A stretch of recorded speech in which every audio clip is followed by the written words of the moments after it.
ఆ దేవుడు కూడా అంతే. అన్నీ ఉన్న వాళ్ళకే ఇంకా ఇంకా ఇస్తాడు. లేని వాళ్ళను అసలు పట్టించుకోడు అని నిష్ఠూరపు వ్యాఖ్యానాలు తరచూ వింటూనే ఉంటాం కదా మనమందరం.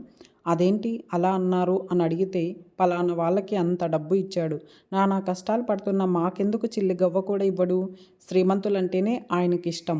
మనలాంటి నిస్సహాయులు, నిరుపేదలు ఆ దేవుడికి కనపడరు. దీన్ని బట్టే తెలుస్తుంది కదా ఆయనకు పక్షపాతం ఉందని అంటూ నిలదీస్తారు.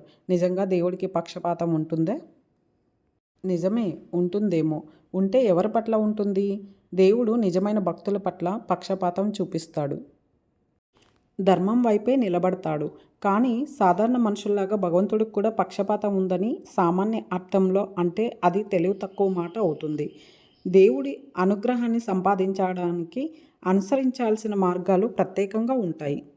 దేవుడిని పూజించినా లేకున్నా ధర్మహానికి పూనుకోకూడదు, అసత్యాలు చెప్పకూడదు, అన్యాయం చేయకూడదు, అక్రమాల జోలికి వెళ్ళరాదు, బలహీనులను, స్త్రీలను, పిల్లలను బాధించకూడదు. ఇలా నడుచుకునే వాళ్ళే దేవుడికి ప్రీతి పాత్రులవుతారు.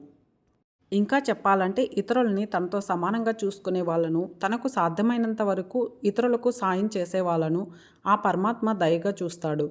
మంచిగా, మర్యాదగా, గౌరవంగా మాట్లాడే వాళ్ళను, ఓర్పు గలవాళ్ళను ప్రేమిస్తాడు.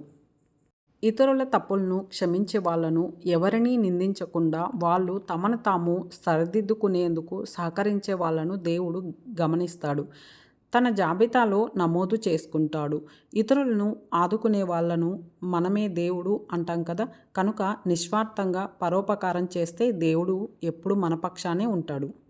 కానీ ఈ రోజుల్లో దీని అర్థం మారిపోయింది. అవతల వారి మంచితనంతో పని లేదు. వాళ్ళు తమ బంధువులో కోరిన పని చేసి పెట్టేవాళ్ళు అయితే చాలు.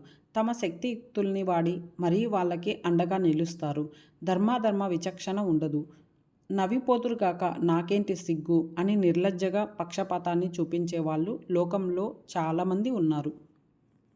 గుణగణాలతో నిమిత్తం లేకుండా పరస్పరం వంత పాడుకోవడానికి ఇరు పక్షాల్ని దగ్గర చేసే విషయాలు ఏవో కొన్ని ఉంటాయి.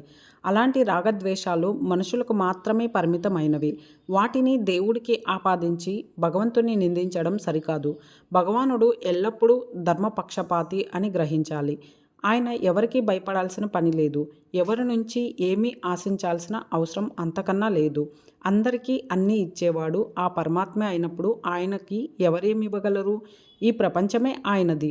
ఆయన సృష్టిలోని ఒక అంశం మాత్రమే మనం. కాబట్టి భగవంతుణ్ణి నిస్వార్థంగా, పరిపూర్ణంగా ప్రేమించాలి. పరమాత్మకు ఇష్టమైనవి ఏంటో తెలుసుకొని మనం వాటి వైపు నడిచి ఆయన ఆశీస్సులు పొందాలి. ఆయన భక్తుల పక్షపాతి అయినందుకు సంతోషించాలి.